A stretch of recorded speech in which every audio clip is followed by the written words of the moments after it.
But yeah, anyway. Well, all right, more to talk about there. Welcome, everyone. Thank you for being here. I'm going to put some links to things that support our discussion today. Um, I wanted to say that I really appreciate the time and energy you folks have taken to engage with all of this so thoughtfully.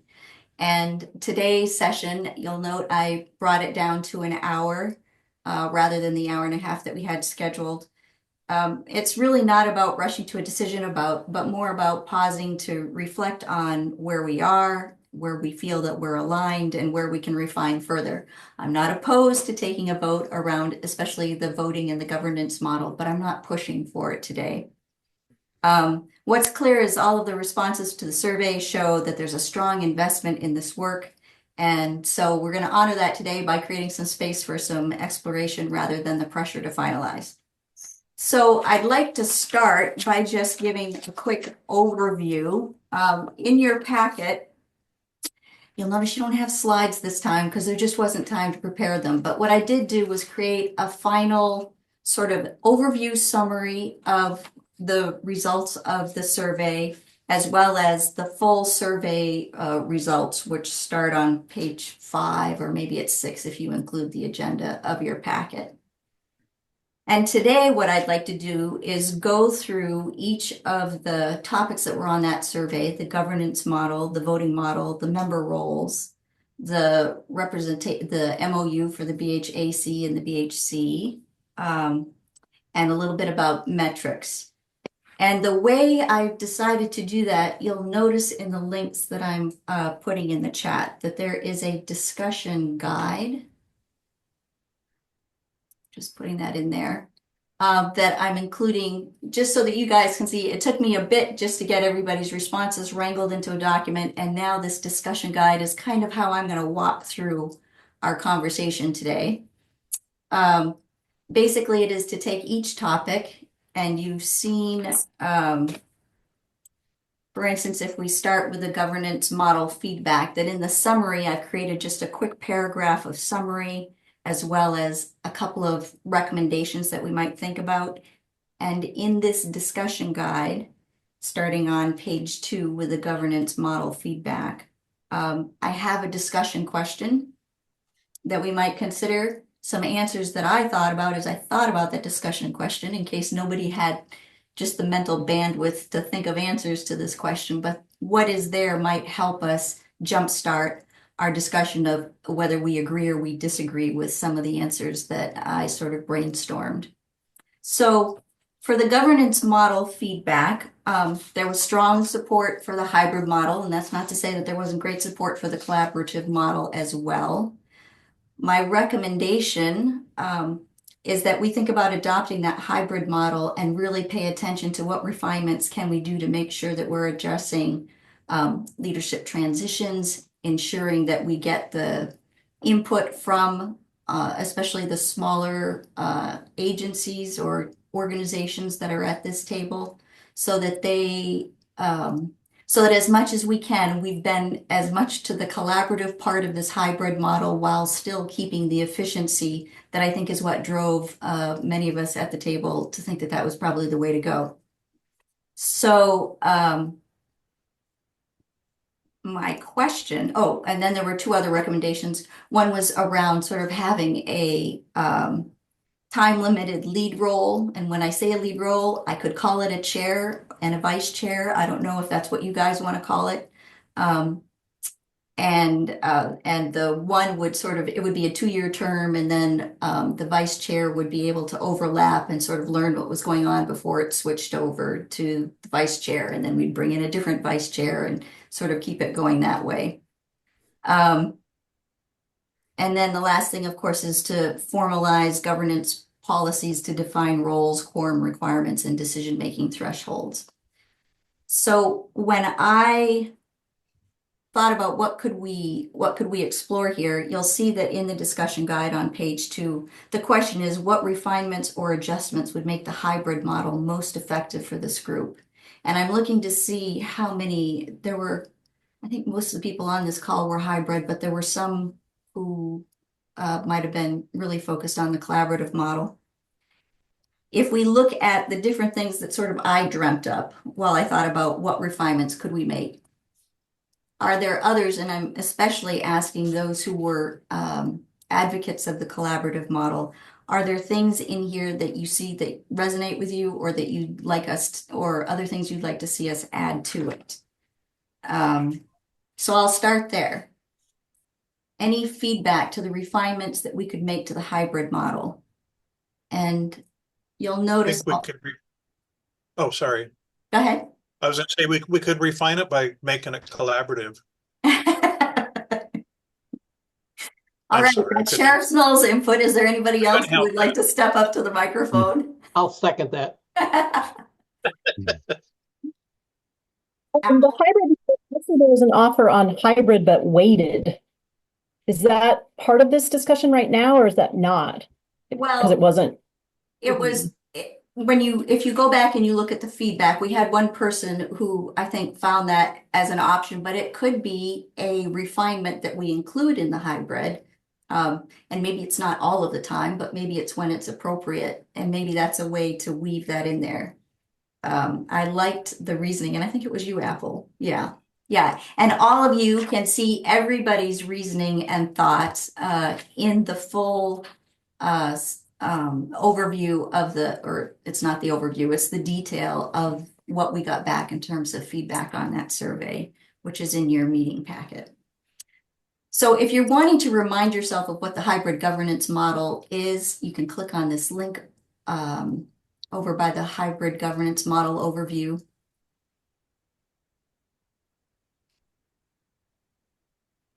I'm going to be quiet for a minute and just let people absorb and gather their thoughts.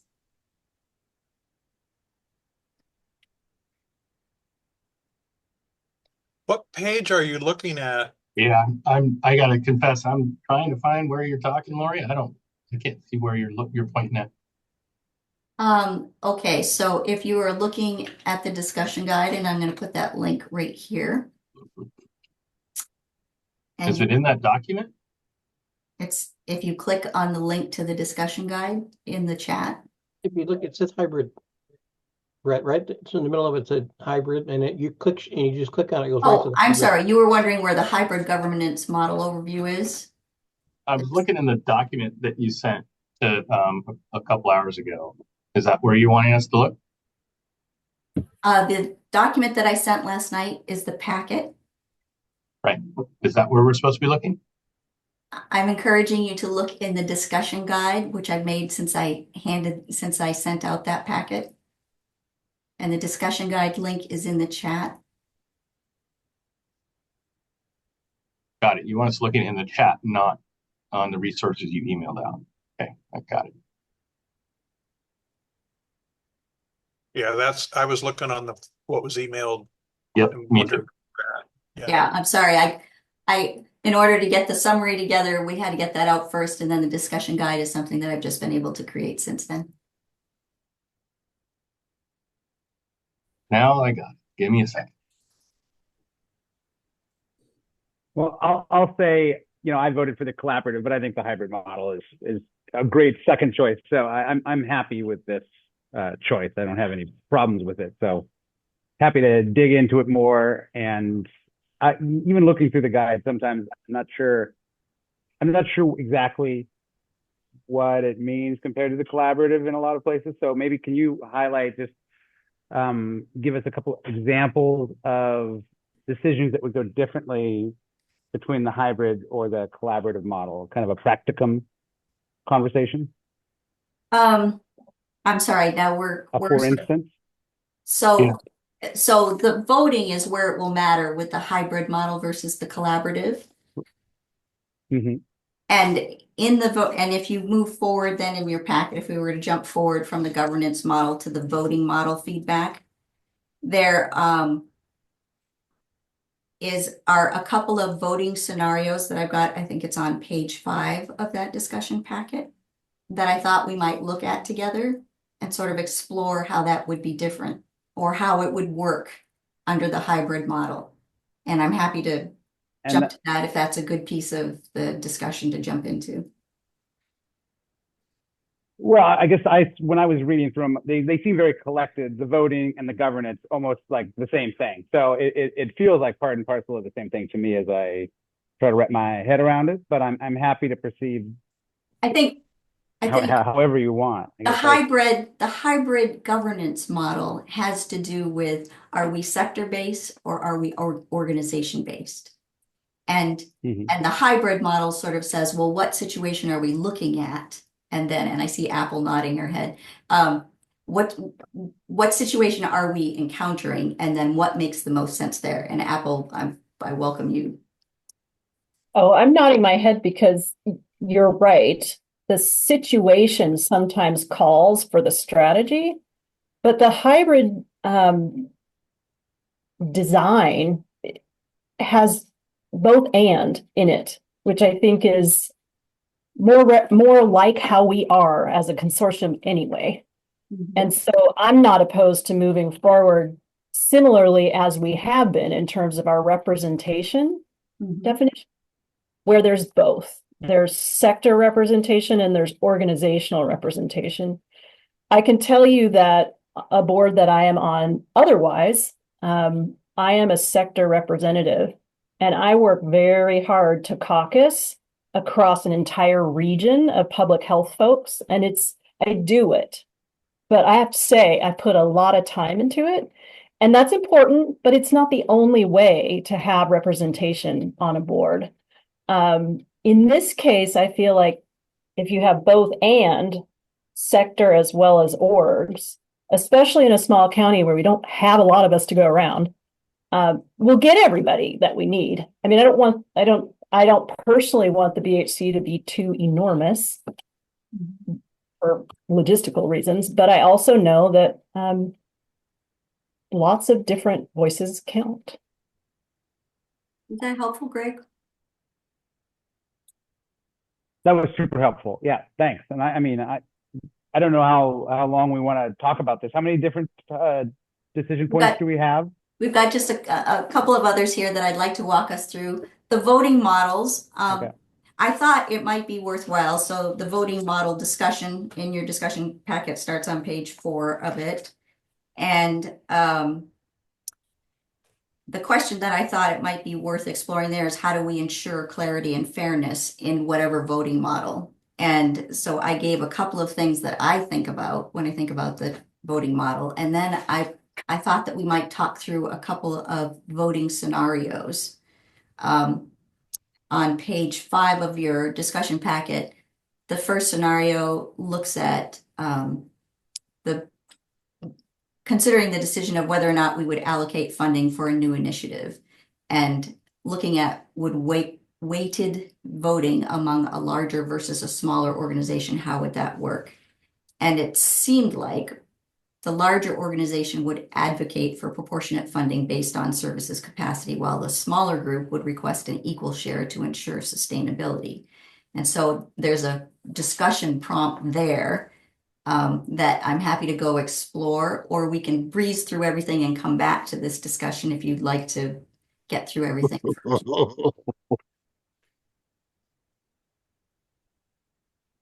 I gotta say, Lori, I'm a little overwhelmed. I'm trying to track. I'm just an old slow guy, I guess, but I'm trying to click on all of the things you're putting in the chat and then figure out what page I'm supposed to be on. It would be, I'm just not able to keep up. So you lost me. Can I make a suggestion, a friendly amendment? Lori, I'm looking at you. Of course.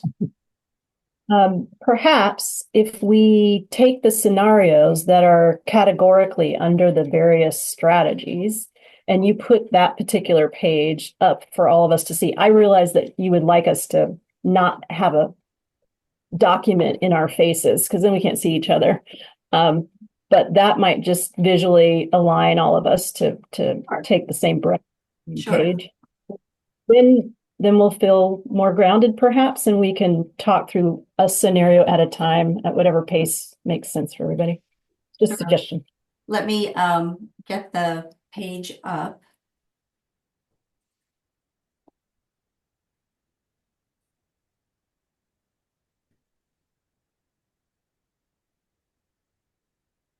Okay, And can I everybody think see talking through the, these scenarios would be really helpful. can everybody see the Sorry. voting I was model? just saying while you're getting it. Yep. Okay.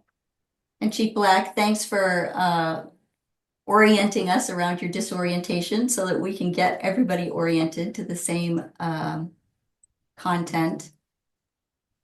It doesn't help that I'm dyslexic as well. So that's my problem, not your problem. Well, we want your input, however we go about getting it. And thank you, Apple. Good idea. Okay, on the voting model discussion, here are the different scenarios. And shall we start with the first scenario where we're thinking about allocating funding for a new initiative? And the prompt is, how might we structure a weighted vote to balance proportionality and equity?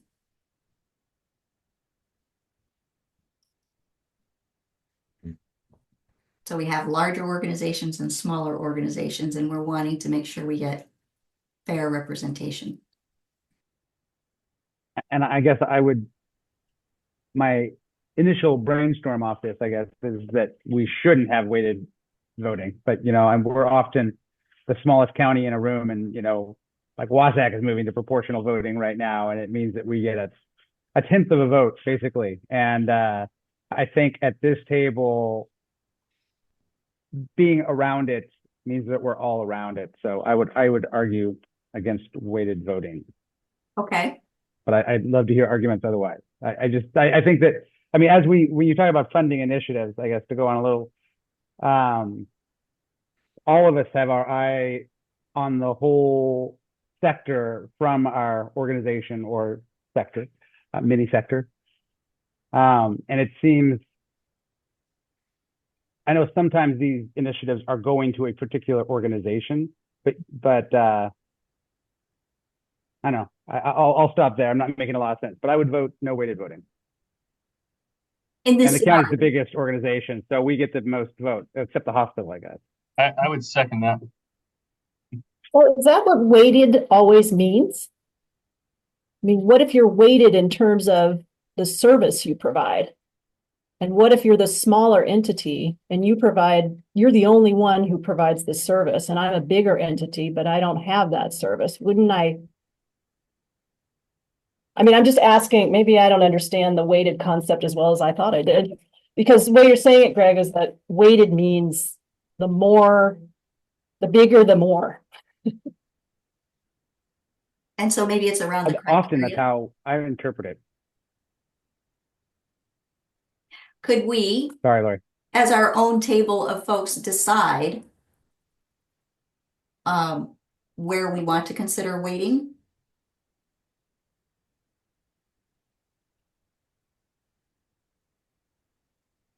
I guess I have a couple questions. Go ahead. So the Behavioral Health Consortium is not its own entity. Mhm. So where would it be getting money from to then allocate to the resources that would create a weighted or not weighted vote? I think that in the instance, for instance, when we had the grant, we had funds and we didn't have a particular voting system. Everybody just had one vote.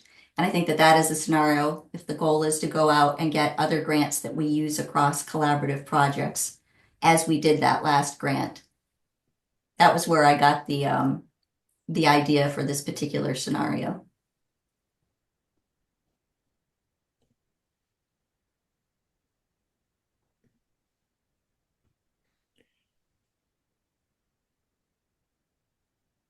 Okay. Should we look at the second one? A consensus-based voting. This would be this scenario, and if you've got better scenarios, I'm open to them. Establishing a new community outreach program. So the group is looking for consensus, but it faces some real disagreement around program priorities. And so a fallback vote would require a majority to go forward rather than everybody agreeing to go forward. So the discussion prompt is, what criteria would determine when a consensus is no longer feasible and a fallback vote is necessary? Greg? Sorry, I'm trying to be more polite in my meeting etiquette here. You know, I there's a lot of different ways to define even consensus, right? And often you have to end up with that fallback vote that you're talking about. A model I've used before that I like a lot is the fist to five model, which you can do it a lot of different ways, but it's really easy on a Zoom meeting too, where if you're going to vote on something, five would be I'm all in. Fist would be I basically veto this. And that kind of means if anyone's giving a fist to a vote, that you're not done talking and you've got to get them at least to a one to kind of move forward. So it creates kind of a continuum where you don't have to get to that absolute fallback vote, but you might eventually still have to get there and say, sorry, you know, you could still call that a consensus. I think it's kind of playing with the word a little bit, but if you use some sort of weighted voting, using that term again, but you know, weighting your vote rather than weighting the vote of an organization, I think that we can usually get there pretty quick. How does that sound to other folks? I've got a dumb question. Sorry, I guess I'm the king of dumb questions today. Which model are we doing now? So I can connect it to something I'm familiar with. I think we've just had, everybody had one vote, everybody that was at the table. Is there something wrong with that? I think that as we're starting this phase two, there was a desire to sort of explore what other options there were. And I'm not opposed to any way that the group decides to go. I'm just presenting options so that folks have a chance to see what options might spark ideas. No, I'll just assert my opinion after learning through this process. Thank you, Lori, for being a coach and like getting it all written down. Many of us just don't get schooled in these conceptual frameworks. We're doing the work. I think that we've largely done a fallback vote as an MO up until now. And I take your point totally, Brett. I don't think we've had a problem with it, but I appreciate Lori trying to open up the discussion so we can look, learn, and analyze what might even fit us better. My guess is that if we have a hybrid model where we have variations in size, depth, and focus of the players on the voting membership, right? So that's a diverse way to have representation. Then fallback votes, where you just vote for yourself or you have one vote. That's a good combination to me. Because then you don't just have sector heads voting for everybody in the landscape or otherwise. Mm-hmm. Fallback votes, I mean, it is nice to get to consensus, but sometimes the fallback vote is the consensus because everybody's for it. Right. Right. Jim? So to me, the question becomes, as the BHC, and in its name, Behavioral Health Consortium, is the kind of things that we would be voting on and what we'd be working towards. I think we have to get back to that basic concept that the consortium is there to go out and seek grants, to look for grants that could help move the needle in areas that we lack access to or we have gaps in our community when it comes to behavioral health. And the idea of this consortium is to say, is this a grant? Is this something we're going to go for? Do we want to get a consensus that this is something working towards? It's not so much about who's going to get the money, but the first step of actually going to acquire those funds and how we would move forward. I mean, if as I got to put a scenario, the scenario's got to fit what this group is here for. Does that make sense? Yeah. Okay. So in that scenario, is our fallback or our consensus to fallback range, which is generally what we've been doing. Are we happy with that? And we'll declare that going forward. We're not trying to be sector-based. I would say, unless some one of you can point to a negative outcome of that that might help me change my mind. But I think that's where I'm at is, if there's an example of how that has been detrimental to one of these organizations, that would maybe clarify that, why we do need to address it or change it. I think it will also, as we're thinking about who we have at this table, that'll be an important consideration. You know, if we have, I don't know, 6 of one type of sector at the table and 1 of one other type of sector, that, you know, how are we creating a balance in our voting? So I think that's something to think about going forward. I would agree. Okay, so if everybody's ready to go forward from that into member role feedback, I think the rest of this will go relatively quickly. On the member role feedback, we have 15 that are completed. And when I say completed, I mean that the narrative that is in there about what you'll be doing is amenable to each of the people who have, or each of the agencies that have reviewed them.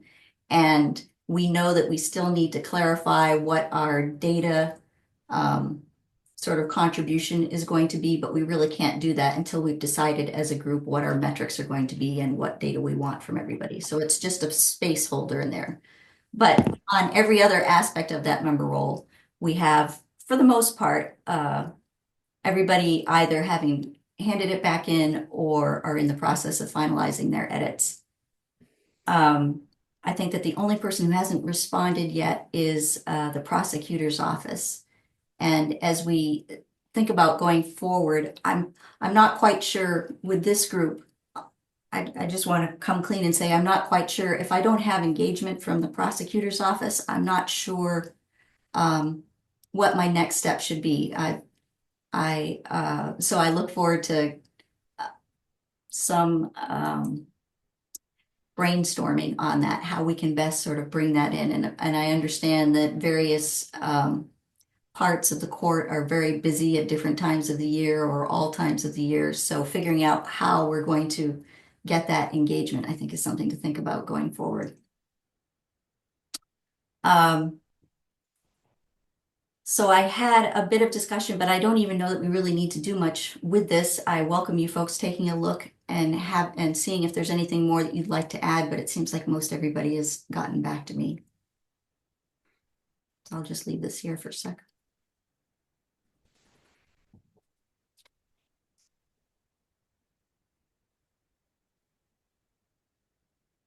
Lori, the one thing that kind of occurred to me as I was reading through this section that is maybe a point of caution for all of us is all of our organizations are constantly in a state of evolution, you know, whether we like it or not. And some, excuse me, on the micro and some on the macro.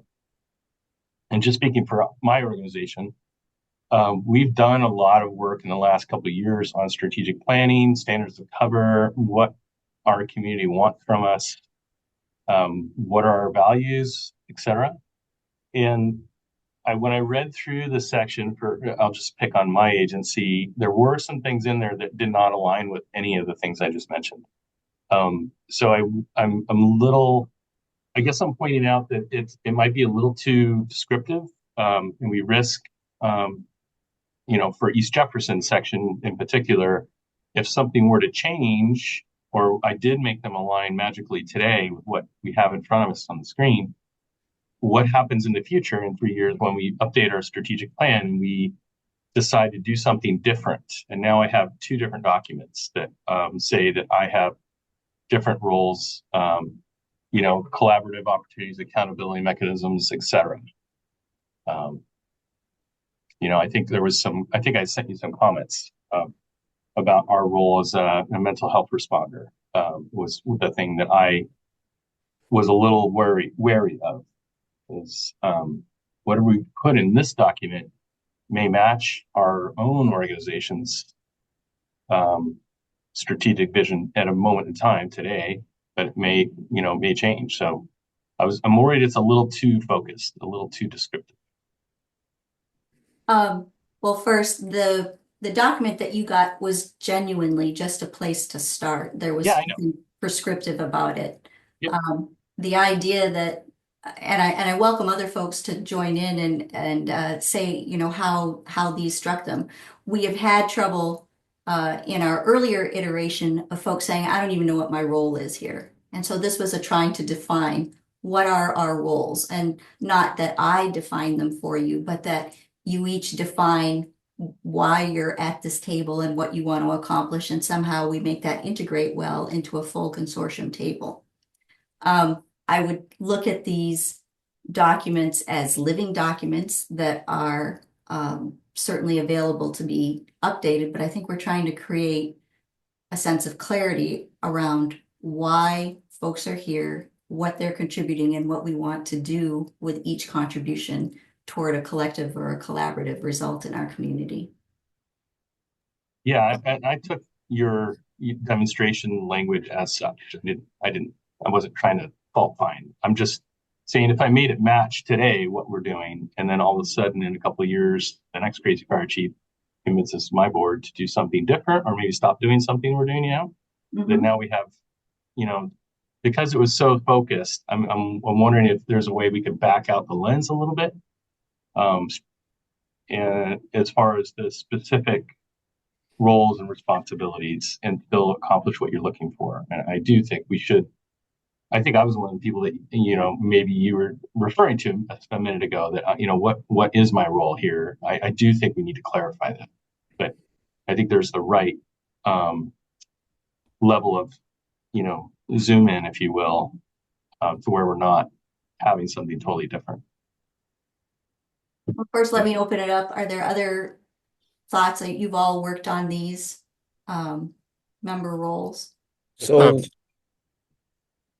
I was just going to say, as our agency, obviously there's a base role that we do all the time, services that we always provide and the things to the community.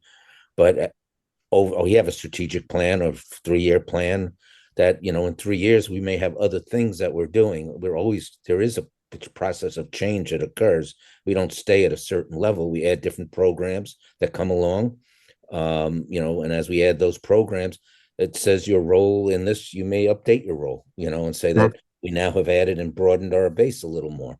So, I don't think the role can be, it would seem weird to be the same role for 5 straight years, because people grow and agencies grow and add different things when there's different opportunities. So to meet the needs in the community. I agree with Jim. I think we could, as things evolve, we could change our perspective or our role anytime that we want. But the other part of that is in defining our role is to be responsive, as somebody said earlier, to the needs of the community and the gaps of service that are identified. And I think that's where the collective input of the consortium is going to be very important. But I think the flexibility and the responsibility lies with a particular entity or agency, if you will, for example, that is participating here. So I think there's a lot of flexibility here. I do think a degree of consistency and is important, but at the same time, the agency is the one that knows what their role should be.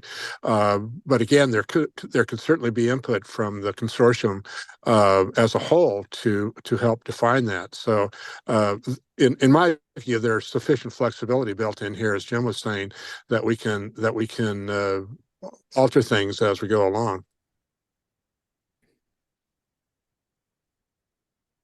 Thank you, Patrick and Jim.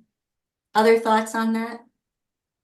And I would agree with both Jim and Patrick, and I guess I think that our different agencies, if you want to say, would, we have our goals or our missions on what we think are important and want to do. And if those changed, well, we would work on if we needed to change that, or is there a reason why they should change? So I don't know. I think it's, at least for us, the sheriff's office, I thought that the role as written out was totally adequate and good. So anyway, my 2 cents. thank you, Joe. Chief McKern. I agree with all of you. I think you're right on spot with that. But I think each time something comes before this board, occasionally we have to go back and look at that. I heard mission vision, and you just sent that to me. And thank you for doing that, Lori. And I think it's important that whatever's coming before us, that we keep that 60,000-foot level. Yes, we do come with some, I don't want to use the word bias, but each agency has their own. But again, the greater of the good. And as you apply for grants, we found recently with the Assistance to Firefighter grant, the small guys in the small communities like Jefferson County, we're not getting anything. The big guys, they're going to do their best. I don't want to use the best bang for your buck, but you're going to get, hey, I just hit 60,000 people versus 2,000 people. And so any grant that comes forth, we just have to look at that, the mission vision. That's what I was looking for that. And it was my alternate who actually brought that to my attention. And she said, can you tell me the mission vision? I went, oh, you're right. I'm trying to, as we talked about an elevator talk. So I think you guys are all on track with it. Thank you, Chief McKern. Apple? I just want to circle the loop back to Brett's assertion, and I think it's a valid one, especially in this case for him. I mean, you expressed something that you feel could not align well should there be a big change in your organization, and I understand you want things to sort of exhibit congruence. So I just didn't want that point to be lost, Brett. My additional sort of assertion is more of a logistics.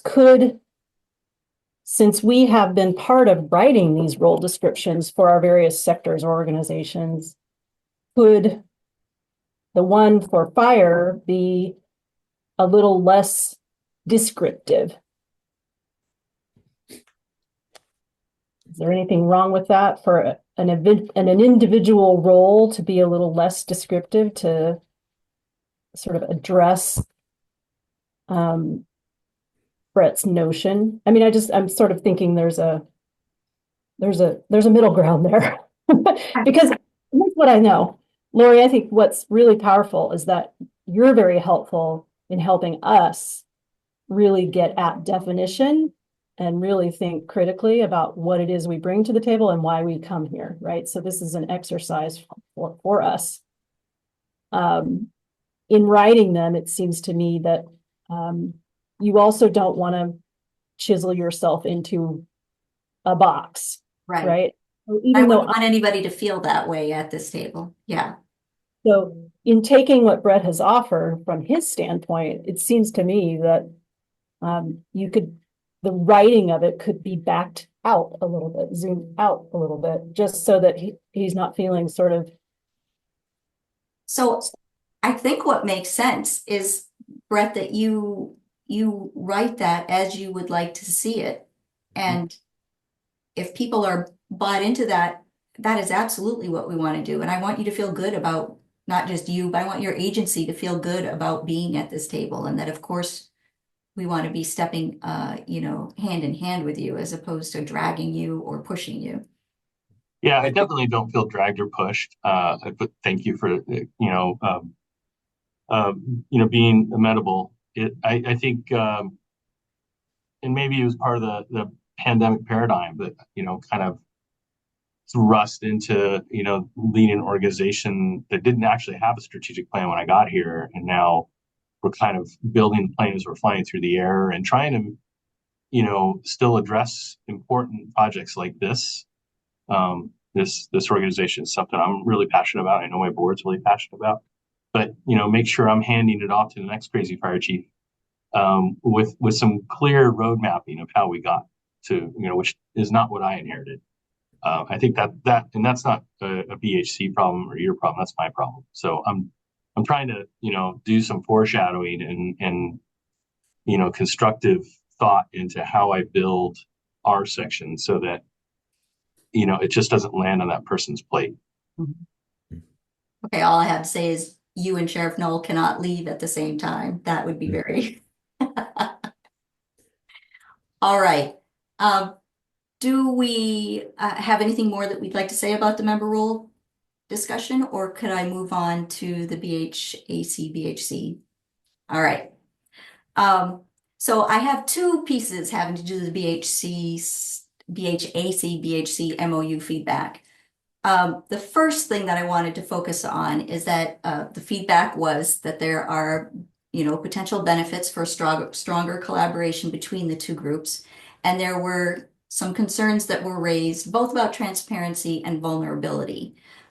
One response was a sense of unease about the BHAC sort of seeing meetings like this where we sort of wrangle with whatever it is that we have to wrangle with, either with a group or how we are, how we are collaborating or how we are developing priorities, etc.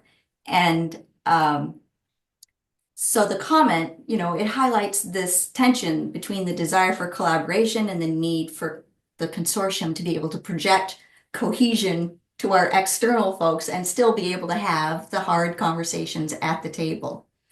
And one of the things that we have outlined in the primer for consideration was this idea of bidirectional accountability, one to, someone from this table going to the BHAC and vice versa. And so I came up with a couple of recommendations and then a discussion question about how can we establish boundaries and processes for cross-representation that ensures we've got effective collaboration without exposing the BHC's internal refinements prematurely. And I brainstorm a couple of answers to that, so I'll be quiet, let you guys think about that and see if you have any feedback or other ideas.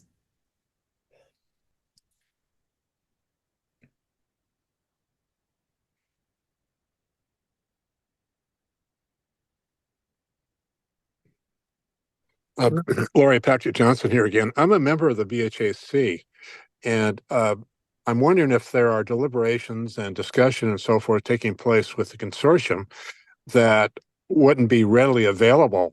All this stuff has to be transparent, but be readily available for the BHC to look at. For example, when we set our priorities, I think one of the things that I would look for as a member of the BHAC would be the recommendations and the priorities that the consortium has.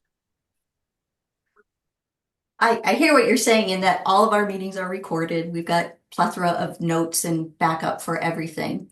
I just want to bring forward a response that was made in the survey for people to either endorse or think about workarounds or say, yes, but we still want to do this cross reporting.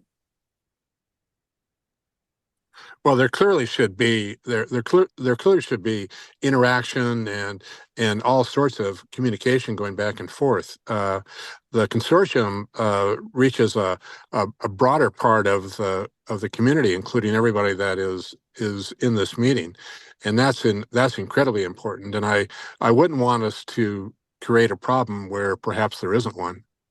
Mm-hmm. Are there any other thoughts on this topic?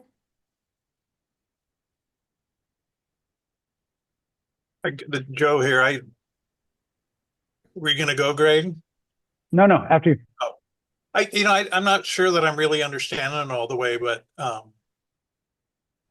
don't know. I think it's good for us all to meet together, and I know it seems like there's been times where Jolene has brought something up that could benefit everyone, or or vice versa, and so yeah, I'm not sure. I think things are good. Okay. And Greg? Yeah, I'm in favor of intentional communication. I think, all of this work is messy. BHAC has got to deliberate through things as well too. And the different processes are, mutually constructive, I would say. So I would think, we do have Patrick. We often will have a commissioner on BHC likely who is on BHAC too. We do a lot of those things where you kind of take a sector for one commissioner. So we can have a lot of crossover. And I think just some very intentional agendaed presentations both ways would be super constructive without having to telegraph that there's a problem or a lack of confidence or anything. I just think it's a good practice to encourage that communication. So, we like at the Board of Health, with Apple, where we have a quick presentation from Jefferson Healthcare, Public Health, and the health officer, that kind of, brief update at the head of a BHAC meeting, at a BHC meeting would, I think, just inform both groups' work. So I'm in support of that. Right. Apple, were you? Just going to add to what Greg ultimately said, and that was in my comment on the survey, I sort of asked a more granular or made a more granular assertion, which was to make sort of define the role of the representative and not to get in the weeds, but or get it to be too specific. But I've just learned that boy, we all report out in every single meeting we ever attend. I know you all do it all day long because I know I do it all day long. And it can get a little old. But if it is your expressed role to go to a different table as a representative of this other table you're on, and like Patrick, I'm on both of these two tables we're talking about, just being clear that there's a task at hand.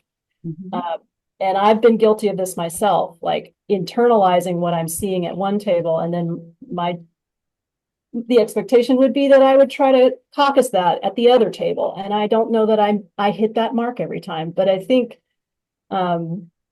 creating a very, a concise, nothing too elaborate description of what the representative from the BHC to the BHAC and vice versa is. You take notes, you have an agenda spot perhaps on your own home table agenda, and you give a 5 to 10 minute update about what you last learned or learned in between the meetings that you attended as a representative of this table. And I'm projecting, I think that's some clarity that I personally could have used some time ago. So I'm just sort of projecting a misstep on my part, that it go forward and it be clear to whoever is the representative. And I'm saying that for both tables. I'm not just saying that from the BHC to the BHAC. We could mutually agree on what those tasks are, and not make them too cumbersome that nobody wants to do it. Right. So to that end, and the second part of what I wanted to consider in the discussion about the BHC and BHAC MOU was that we draft and formalize some sort of role description. I came up with some elements that we might consider, but they're just elements to consider as we think about what that role is. And those are included here in this packet. And I don't even know if we need big feedback or discussion about it. I'll give you a chance to sort of look at what we came up with, and you can say that's way too much. That's we only need 1, 2, and 3, or 1. I just have a question. It might be unrelated. Sure. Currently, as it stands, because the Behavioral Health Consortium is currently under DBH, does it have any plans to, or do you have any plans to establish the Behavioral Health Consortium as its own independent entity in the future? Or is it always going to continue to operate under DBH? And then I know you record these meetings, but is this meeting subject to public records requests or accessible through public records requests? And what steps would you have to take to get that so that it is a transparent meeting and it is a transparent entity? Jim, you can clarify this, but I thought the role of DBH was to be the fiduciary agent. Correct. It's not under us. We have no control of the BHC. We just are the fiduciary agent to funnel money through the county to Lori, to the BHC. So it's not its own entity currently. The BHC? No. Yeah. Well, it is. It's its own group right now. Yes. But is it an entity with the state is what I'm asking? Or is it just us deciding to meet at a table and Lori running it? Yeah, is it subject to Open Public Meetings Act, I think is what Gabby's getting at. And more importantly, is it subject to SAO, So we are not at this stage planning to become a 501c3 or whatever. I will say that because this meeting or because this table started when I was at Public Health, all of our practices are such that everything is always available. So in terms of a transparent, there are videos of all of the meetings, there are notes. So in terms of having the information there, yes, it could always be anybody can learn whatever they want to learn about the BHC or whatever happened at the last meeting. What I think we don't have at this point is an entity that we're under who is held by that Public Request Act or Public Information Act. Right, there's not a mechanism vis-a-vis an entity by which person in the public can execute a request to see records. We do have that at the county, but as the BHC lives and breathes right this minute, it's not got that structure around or under it. So if the BHC was to apply for a grant, it would have, how would the BHC apply for a grant? It would Does the have to BHC have a bank account? Like, are these things that we have to think about if you're talking about getting funds and grants and all of this voting to get grants and allocate funds and all of that other stuff? Where is this coming from and where is it going? I think in the way that we have applied for other grants, there's been somebody at the table who is willing to host the grant toward something, a project or an effort that we wanted to undertake collaboratively here in Jefferson County. So the last grant that you applied for as the BHC was held by Jefferson Healthcare.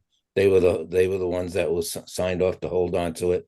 In the future, it could be anybody that has the ability to receive either federal dollars or state dollars. But that's right now, that's the way it's been working. The BHC's been around since what, 2017, something like that. And it was under public health at one point, but it's its own kind of independent table, community table, where people come together and kind of look at the needs. But it is not its own entity with a board or anything like that. So it, obviously operates as any agency is. Like I'm a not-for-profit agency, but I don't have to do public records or anything like that. I'm not governed by that. The BHC right now doesn't have any of that kind of governance over it. So Is there a deeper concern, Gabby, that you have as you're thinking about that?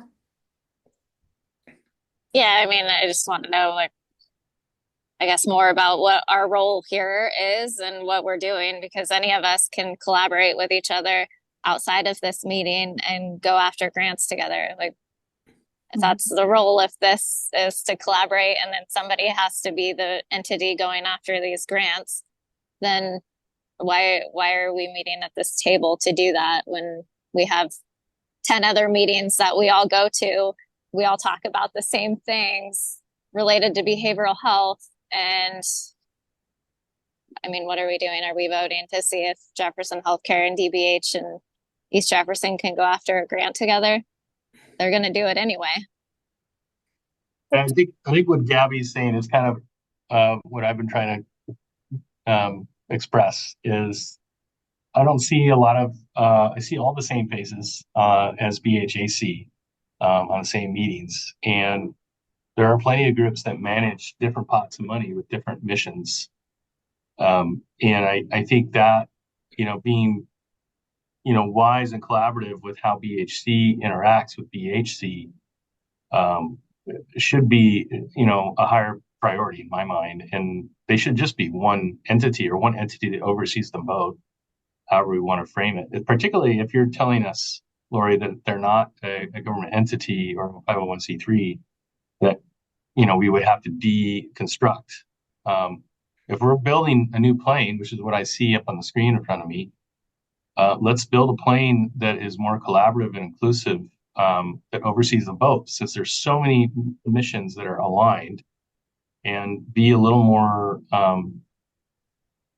efficient with our time and energy and goals. And I think that's something that has been in the front of my mind since I've been a part of this group. It just seems kind of an effort in repetitiveness almost to do two different meetings, and more than that. Gabby and I are on a couple others as well. Thank you, Brett. Apple? Respond, Laurie. I will respond after that if you were planning to. No, go ahead. I'm opening up the table. Well, I respectfully disagree. I think that it's nice to wish that everything is collaborative and we come to the same table, but you have to have people to run the table. You have to have grant money and administration power behind that to execute that in a way that makes a chair for you at the table to come and sit. And it's not an easy thing to hold. So I may have an air of defensiveness, and I'm not defending anybody or any one thing, but we all want the same thing, which is to do our good work in our purview, but also collectively strengthen what we do as a network with our clients at the center. Not saying anything that anybody doesn't know. As I see it, the BHAC and the BHC do look optically slightly duplicative, but they have very different scope. And that's been really hard to educate the general population of us about for years. And Brett, you know for sure, I'm not trying to single you out, but you know when you came into the community how challenging it was to kind of decipher, what emphasis and energy is what's coming from what direction. And you have said, aptly so, and Chief Manley has said to me many times how confusing it is to be on so many sides. It seems so similar. I think, though, our time is precious, and yet the time that we dedicate to our actual work and to coming together is meant for the people that we serve. And different tables have different thrusts. The BHC, as someone said earlier, it might have been Patrick, has a much wider scope of assessing, monitoring, and then looking for gaps to fill in the grander landscape of Jefferson County. The BHAC, which is a big meeting too and has a lot of you on it, plus others, is fairly narrow. Really, the 0.1% funding, by and large, is going out to the sort of grander mental health and substance use provisioners of services, and then the opioid settlement funds are getting braided in for very specific opioid abatement and overdose reduction. I'm sensing that there's a pretty chronic concern that duplication, well, that's how it may feel, is, dare I say, a waste of people's time. And I just don't think it is. Because I think we get a lot from each other. And I think we help each other. And you're right, Gabby, I don't think Gabby's here anymore, but you could just sort of coordinate offline with another entity and go for a grant. That is true. But aren't we stronger for doing things on behalf of the entire network if we come to this table together among the multiple tables? Yes, I agree. There are a lot of tables to go to. Thank you, Apple. Greg, and then Jim. Yeah, I just briefly defend the BHC as well. I guess I've been at both the BHAC and the BHC, and I've gotten very different experiences and valuable information, and connect to different feedback loops with the different groups. I think the BHC is valuable not just for the grants it goes for, but for being kind of the democratic collection of these groups where we can really set the agenda as this group. The BHC, as Apple said, is a very specific funding mandate that drives it. This has the mandate of what's the end goal for all of these agencies. How do we, as we were talking earlier, how do we mix all of our missions together in a conscious way and move forward together? So I won't belabor it, but you're here for BHC. Thanks, Greg. Jim? I just want to say, Apple, that was very well put, very well said. And the BHAC has a certain funding line that they operate from. the 1/10 to 1%, whereas the BHC, if we're going to talk about funding, has the opportunity as the group gets together to look for other funding outside of the 1/10, federal dollars, other state grant dollars that the BHAC does not go after because that's not their role. That's not part of their mission.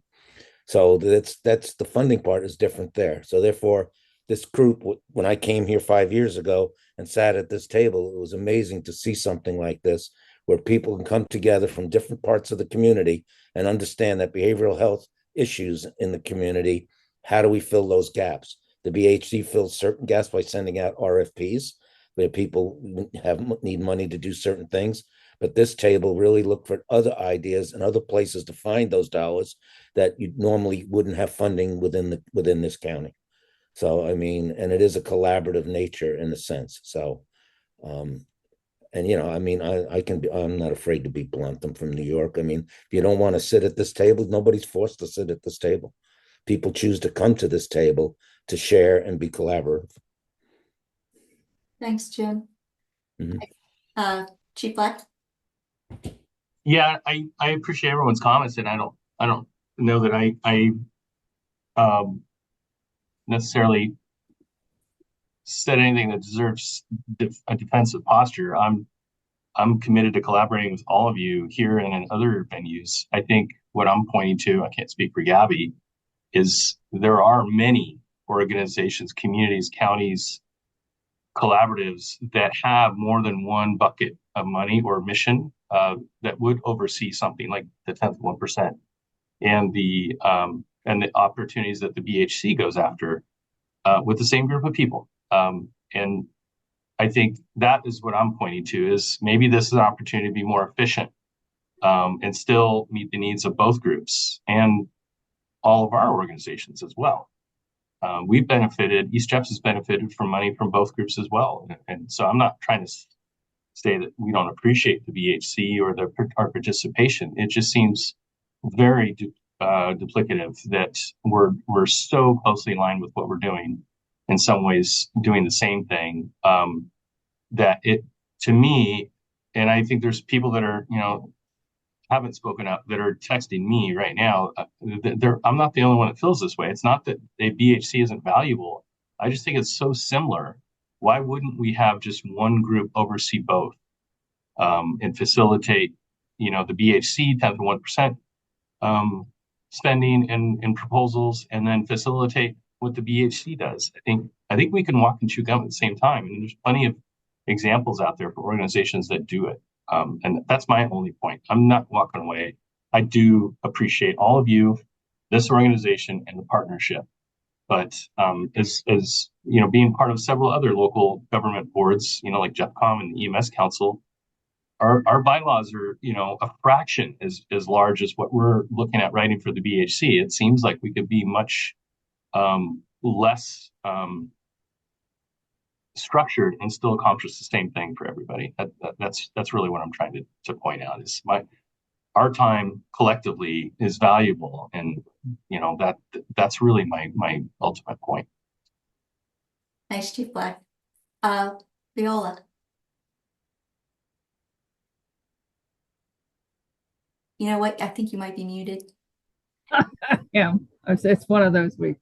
I am not in that other meeting. This is where my voice can be heard, in this meeting. And so, and I realize that in this group, I am a new voice. I am not a new voice to these types of services. In fact, I have some expanded services from other areas that I can bring to this group. And, I also have many, many meetings that I attend. More than sometimes that I have the ability to attend. But as somebody who's new, this is actually very useful for me to kind of understand and really gain a perspective of what is happening in our county, where things are moving, what is available, who are the players, what my role can be, and where I can contribute and help guide with the level of experience I have. I am, I have I have 30 years of direct service experience, and I have 12 years of program development, which includes programs with psych nurses, programs with medical respite in other counties. So, I just saw Brett's comment about combining both. I, being somebody who's new and hasn't attended the other one, why not? But for this is very valuable to me because I don't have that seat in the other board. Right? Yeah, I just want to go back a little bit to our origin story, I guess, and why this is where it is. And there's a lot of structural reasons for that too. One is that public health really didn't have the capacity to take on facilitation of another group as we were kind of jockeying through this and coming to the end of the HRSA grants and playing that out. At the same time, it was really being a productive group, and the independence of it was really lauded by the folks that were on it. And I don't know if Jolene wants to speak to this too, but I've had conversations with Jolene about her perspective, at the Salish BHASO and the difference that this table can provide. But we would be, if we were under public health, if they did have capacity and, their staffing is going up. I won't speak for Apple's staffing capacity, but it would be different in many, many ways, including we would be subject to Open Public Meetings Act and public records requests. And some of the conversations that do happen here freely would be less free. I think some of the independence of this table is a feature that we focused on when we designed it this way, right? And I get the point. It's kind of complicated building a whole organization here as we're doing, and I found it a little bit dizzying too, some of that hybrid versus collaborative nuance that we're getting into. But I think it's instructive, and we have the time to do it now, so I'm happy to do it, I guess. So I just wanted to go back, give a little bit of the history as to how we got here before we start, breaking it apart right now in our first year as this independent organization. So hoping we can move forward, but maybe, with the agility that Brett is asking for as well. Thanks. Thank you, Greg. Sheriff Noel? Yeah, I guess I just wanted to say, I'm an alternate on the Behavioral Health Advisory Committee, but I don't see those as two things that are similar. To me, it seems like the Behavioral Health Advisory Committee takes money and decides who to give it to. And we seem to talk about what can we do to make things better? What can we do here? What can we do there? And to me, that's two separate things. And so anyway, I could very well be missing something, but I just don't see that. And I see this as somewhere where we come together and come up with ideas about what can we do to help other people in our community. And it's not, and there's things here that I may not be involved, things if I wasn't a part of this group that, like collecting data and stuff like, that we would have never been involved in that. Unless we all were talking on here about, let's do this and how can we, what are things we can do? But, so that's what I think about the two comparisons. Thanks, Sheriff Noel. Jolene?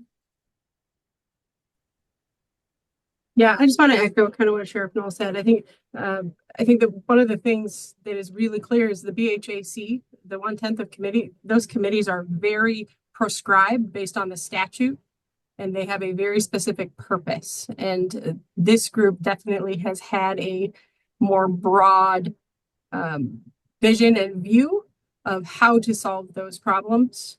And having, worked in this field for 30 years and worked primarily in other counties and currently working across all 3 counties here, this is a very unique table.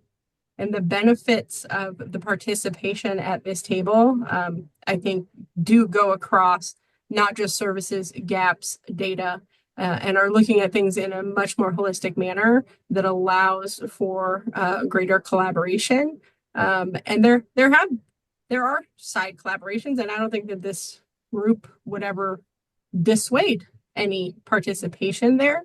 But, in my role regionally, as well as, oversight of the Opiate Abatement Council, as well as non-Medicaid funding and services, there is still a tremendous amount of duplication in programs that are not always talking at the same table. And that is a benefit of this table, is to kind of look at, okay, well, what are you doing? Okay, how is that duplicating? How do we add that on to, rather than create new, which is something that happens frequently in communities. Thank you, Jolene. I know that we have gone over our time. I appreciate everybody being here, and this was a good discussion. I want to especially thank Chief Black and Gabby, if she were here, for bringing up things that need to be, that's the purpose of this table. Let's bring it out and look hard at it and figure out what is the best, most efficient, optimal way to go forward. And if there are suggestions that come out of today, or that today seeds, know that the goal at the end of the day is to serve the community, and to serve it well, to serve it collaboratively with all of the oomph and talent and expertise and services that every one of us brings to this table. So if we can do that better, if we can do it more efficiently, we want to do that. And for those of you who have spent the time in this discussion and really given, your true heartfelt feedback, I really appreciate that. And as we go into the end of this year and look at starting 2025, I just want to say how grateful I am to have been at this table with you, and look forward to whatever it's going to look like going forward. All right. Any last thoughts before I let everybody go? Maybe BHC, we should take over the BHAC. That sounds Since you're retiring, Joe, you could be